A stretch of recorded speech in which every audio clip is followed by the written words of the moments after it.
Hello student, आज हम विज्ञान डीएलएड सेकेंड सेमेस्टर में आज आपका टॉपिक है सौर ऊर्जा।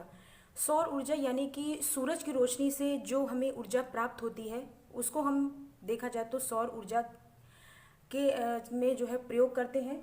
सूर्य से प्रकाश एवं ऊष्मा के रूप में जो वो प्राप्त ऊर्जा जो होती है उसको हम लोग सौर ऊर्जा कहते हैं। सौर ऊर्जा का जो उपयोग है वो हम कई तरीके से करते हैं। इसमें आपके दो चित्र मैंने इसमें बनाए हैं, जिसमें एक है आपका सोलर कुकर और दूसरा है आपका सौर जल ऊष्मक।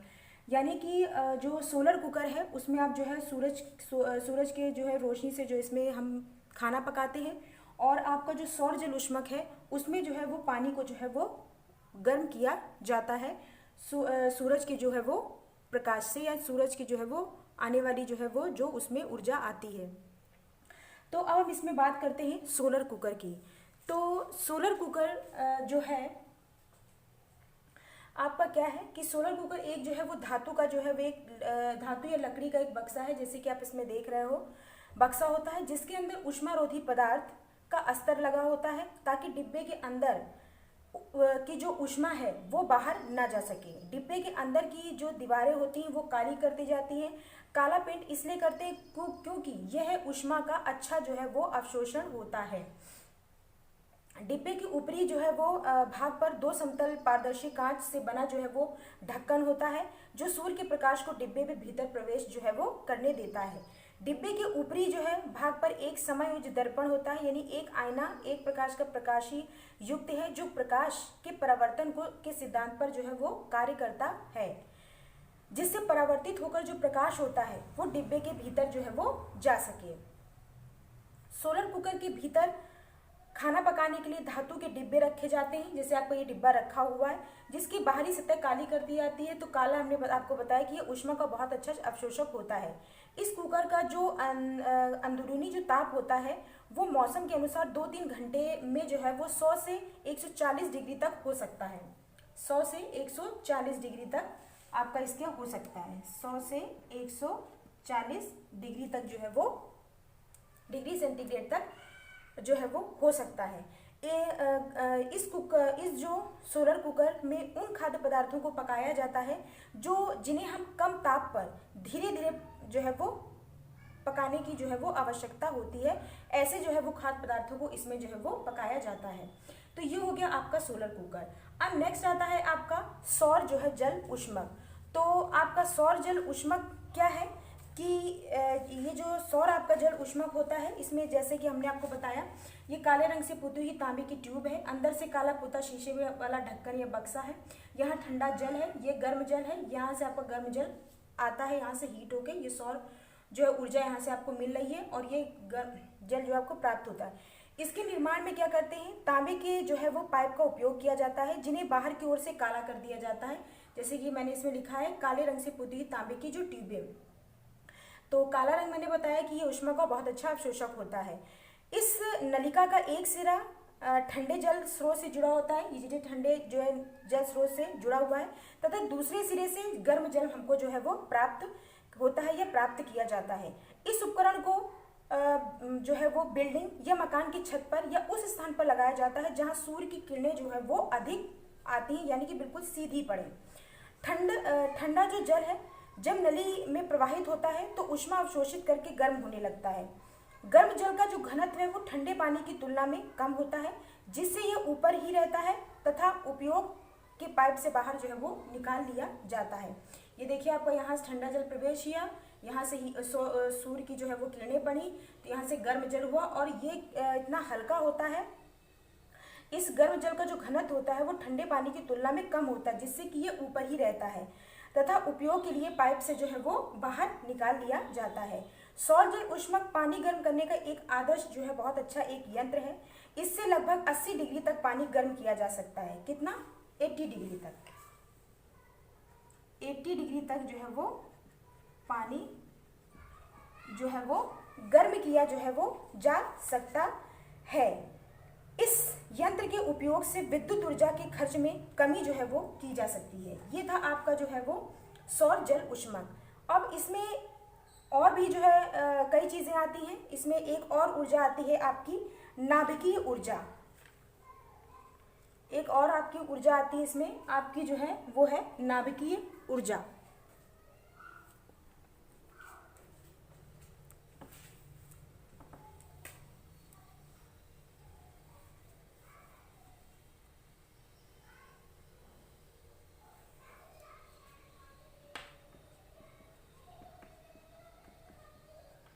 नाभिकीय ऊर्जा।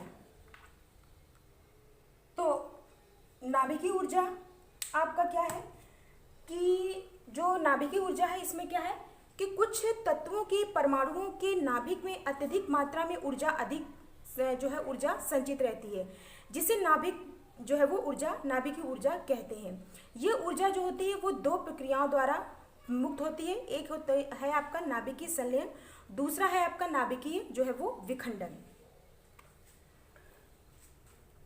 तो इसमें ये कह सकते हैं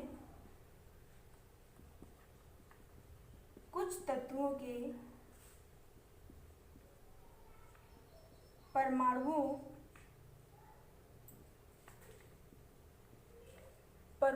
के नाभिक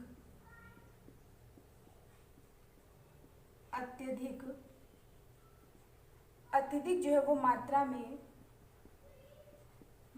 में ऊर्जा, अत्यधिक मात्रा में ऊर्जा जो है वो संचित रहती है, जिसे नाभिकीय ऊर्जा कहते हैं। जिसे जो है हम क्या कहते हैं, नाभिकीय जो है वो ऊर्जा कहते हैं।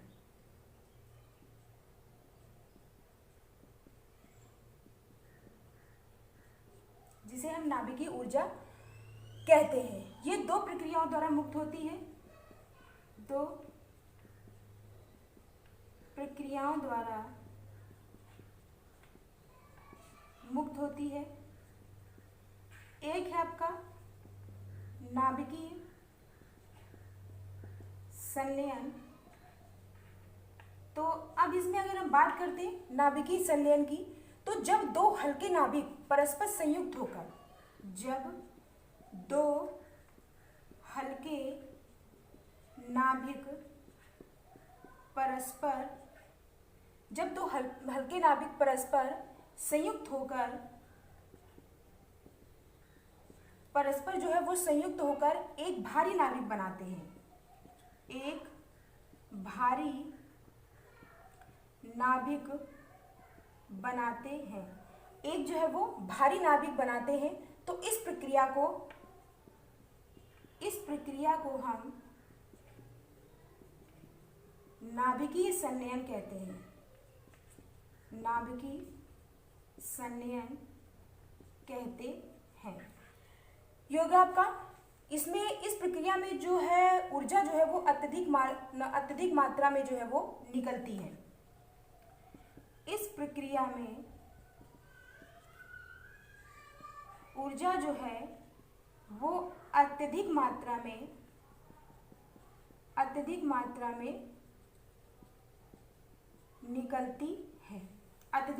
निकलती है। अब नेक्स्ट आता है आपका नाभिकीय जो है वो विखंडन। नाभिकीय विखंडन मतलब, विखंडन से मतलब क्या होता है, टूटना। जब किसी भारी नाभिक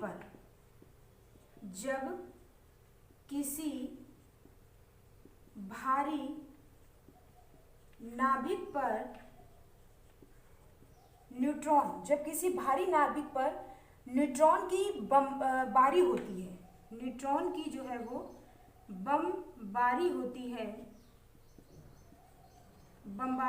है, तो क्या होता है, विखंडन मतलब क्या होता है, टूटना। तो वह दो हल्के नाभिकों में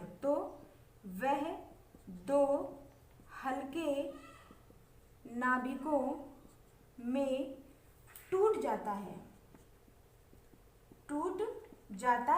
है। इससे भारी मात्रा में ऊर्जा उत्सर्जित होती है, इससे भारी मात्रा में ऊर्जा उत्सर्जित होती है। इसे हम कहते हैं नाभिकीय विखंडन। इसे क्या कहते हैं? इसे कहते हैं नाभिकीय विखंडन कहते हैं। ये हो गया आपका नाभिकीय ऊर्जा। अब इसमें एक और आती है आपकी ज्वार भाटा ऊर्जा। ज्वार भाटा ऊर्जा। तो ज्वार भाटा ऊर्जा क्या है? ये समुद्रों में जो है जो लहरें उठती हैं, तो उसमें क्या होता है कि ज्वार भाटा जो ऊर्जा है वो ज्वारी से जो है वो प्राप्त ऊर्जा होती है। चंद्रमा के गुरुत्वीय खिंचाव के कारण, इसमें क्या है? चंद्रमा के गुरुत्वीय जो है, गुरुत्वीय खिंचाव के कारण, मतलब चंद्रमा के गुरुत्वीय खिंचाव के जो है वो कारण समुद्र जल का चढ़ना, समुद्र जल का चढ़ना, जल का जो है वो चढ़ना ज्वार भाटा चढ़ना जो है वो ज्वार भाटा जो है वो कहलाता, बढ़ना जो चढ़ना जो होता है वो ज्वार कहलाता है। ज्वार कहलाता है। चढ़ना जो है वो जो है ज्वार कहलाता है, तथा समुद्र जल उतरना भाटा कहलाता है। तथा समुद्र जल का उतरना, तथा समुद्र जल का उतरना भाटा कहलाता है। चढ़ना जो है वो आपका ज्वार कहलाता है, और समुद्र जल का जब उतरना होता है तो वो भाटा कहलाता है। यानी कि आपने देखा होगा कि समुद्र का जो जल होता है उसमें जब लहरें उठती हैं तो वो कभी ऊपर और कभी नीचे उठती रहती हैं। तो ये हो गया आपका ज्वार जो है वो भाटा। सागर में ज्वारी तरंगे दिन में 2 बार उठती और जो है वो गिरती रहती हैं। इस घटना को हम ज्वार भाटा कहते हैं। ज्वार भाटे में जल के स्तर चढ़ने तथा गिरने से हमें ज्वारी ऊर्जा प्राप्त होती है। सागर में ज्वार भाटे की स्थिति निरंतर चलती रहती है। इस ऊर्जा का दोहन सागर की किसी संपूर्ण जो है वो क्षेत्र पर बांध बनाकर किया जाता है। बांध के द्वारा यह टरबाइन स्थापित जो है वो करके हम ज्वारी ऊर्जा को विद्युत ऊर्जा में रूपांतरित जो है वो किया जा सकता है। ये हो गया आपका ज्वार भाटा ऊर्जा। अब इसमें बात आती है कि ऊर्जा का जो है वो अवयव, यानी हम ऊर्जा का जो है वो कैसे उसका हम अवयव करते हैं। तो नेक्स्ट आता है आपका उसमें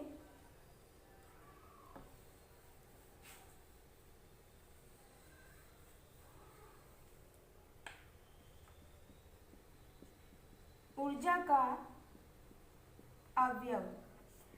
ऊर्जा का अवयव से है कि हमारी जो है वो बढ़ती जनसंख्या के कारण जहां ऊर्जा संसाधनों का दोहन लगातार बढ़ा है, वही ऊर्जा का जो अपव्यय है वो भी भारी मात्रा में हो रहा है। ये मनुष्य की लापरवाही और एवं अज्ञानता का जो है वो कारण होता है।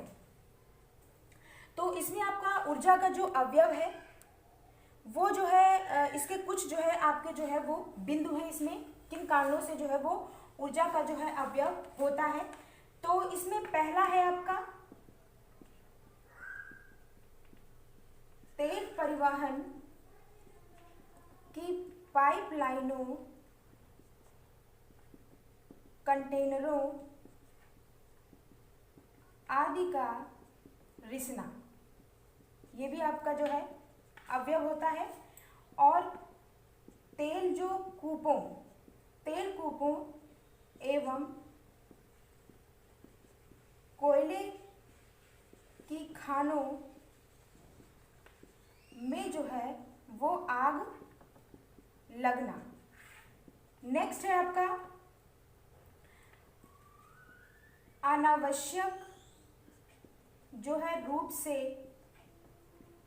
लकड़ी जैसे जो है ईंधनों को जो है वो जलाना। नेक्स्ट है आपका कि आवश्यक स्थिति में जो है अनावश्यक स्थिति में पंखे, bulb railway engine, motor pump आदि को जो है वो चालू रखना, आदि को जो है वो चालू रखना। ये हो गया आपका ऊर्जा का अवयव। अब बात आती है ऊर्जा के जो है वो संरक्षण की, यानी कि इसके बचाव की।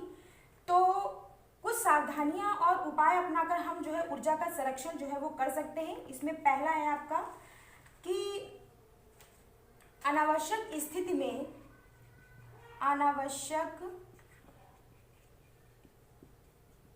में पंखे, bulb, railway engine, motor pump